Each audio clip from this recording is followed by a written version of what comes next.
عشان اليوم 40 إيه؟ أستغفر الله العظيم. إيش 40؟ قال اليوم 40 حق بابا.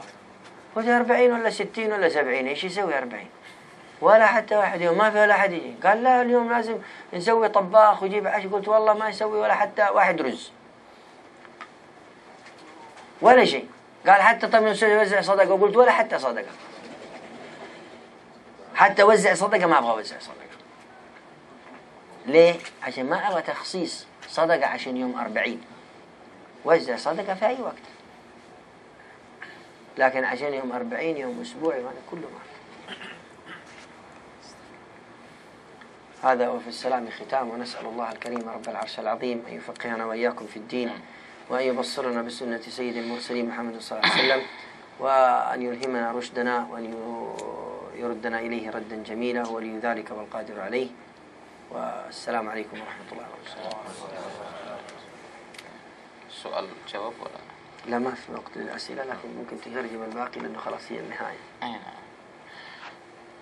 Jadi hal-hal yang harus dilakukan oleh kita, ya kan, sebagai seorang muslim terhadap saudara kita selainnya dari muslim yang lain ketika saat meninggalnya adalah memandikannya, kemudian mengkafaninya, menyolatkannya, dan menguburkannya.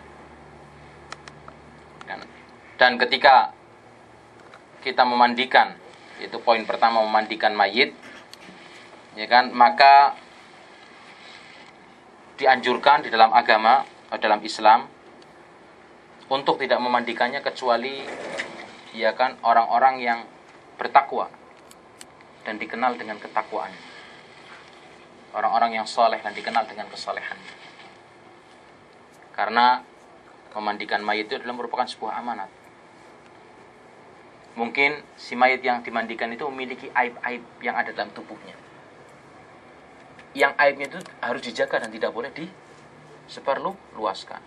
Ini habis mandikan terus, oh di sananya ada kelihatan bekas bolong kayak gini, oh kelihatan bekas ini, oh ini, ya kan, oh ini modelnya seperti ini, itu diceritakan, oh ini haram, nggak boleh. Jadi memandikan mayit pun amanah.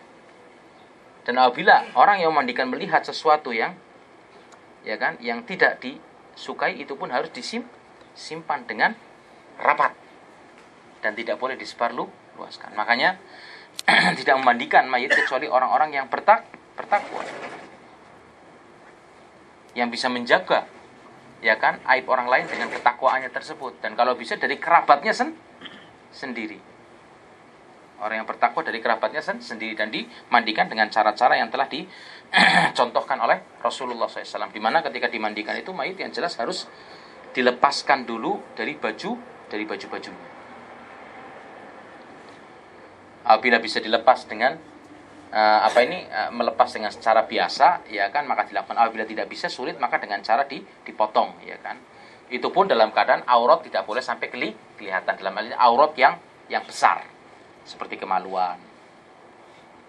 Orang yang memandikan pun tidak boleh melihat. Artinya sebelum dilepas pakaian tersebut, kita berikan tutup di bagian aurat yang besar tersebut, kemudian kita gunting, kemudian kita ambil dan kita tarik pakaiannya supaya lepas dari seluruh tubuhnya. Dan apabila mungkin ada kotoran di badannya, mungkin karena mayit tersebut karena kecelakaan, ada bekas darahnya, ada apa semua, maka dibersihkan terlebih dahulu.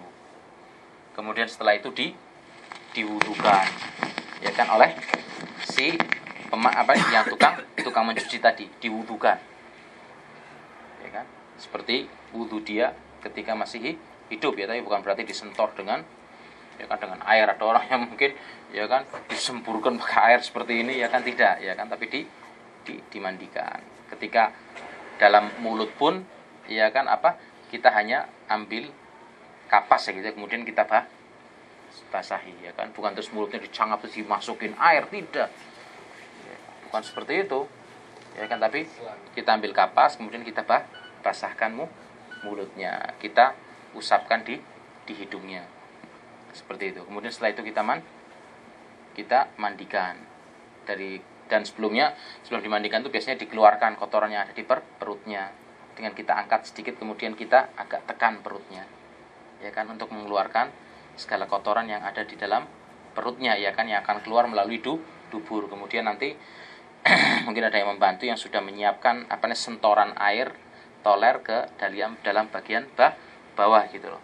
Makanya kenapa tempat mencucikan itu kalau bisa bawah-bawahnya berlubang dan ada selokan khusus yang langsung keluar seperti antum lihat di sini. Tujuannya ketika kotoran keluar itu langsung, ya kan, masuk dan keluar ke bawah dan tidak tersisa di dalam tubuh mayit tersebut ataupun di bagian-bagian luar dari mayit tersebut. Kemudian setelah itu kita mandikan, ya kan, dengan sidir daun bidara atau bila tidak ada dengan sabun, kemudian dengan kafur, ya kan, yang telah kita tumbuk dan haluskan, ya kan, tujuannya untuk menjaga, ya kan, tubuh mayit tersebut. Apabila ada lihyahnya maka kita masukkan dengan air dalam mewudukannya seperti itu. Sampai setelah itu dikafani. Ya kan? Dan kita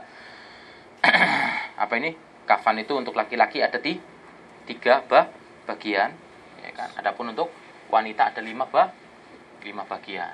Dan kita melihat bagaimana kesempurnaan Islam dalam menjaga kemuliaan wanita. Wanita ketika meninggalnya dikafani dengan 5 kain. Laki-laki cuma 3. Wanita dengan 5 kain. Dimuliakan oleh Islam, baik ketika hidup maupun setelah wafat. Bukan seperti apa yang didengungkan dan dikumandangkan oleh para juru dakwah kebebasan wanita, ya kan. Kenapa wanita dikekang, ya kan? Kenapa wanita nggak boleh pakai celana dalam tok orang keluar, ya kan? Itu hak asasi dia. Kenapa laki-laki boleh telanjang baju sedangkan wanita nggak boleh telanjang baju? Ayo kita rame-rame, seperti pernah kan demonstrasi di barat, rame-rame perempuan pada keluar telanjang baju. Protes kenapa? Ya kan, emansipasi. Laki-laki bisa telanjang baju, kenapa wanita nggak bisa telanjang baju? Ya kan, keluar berbondong-bondong di jalan telanjang baju para wanita.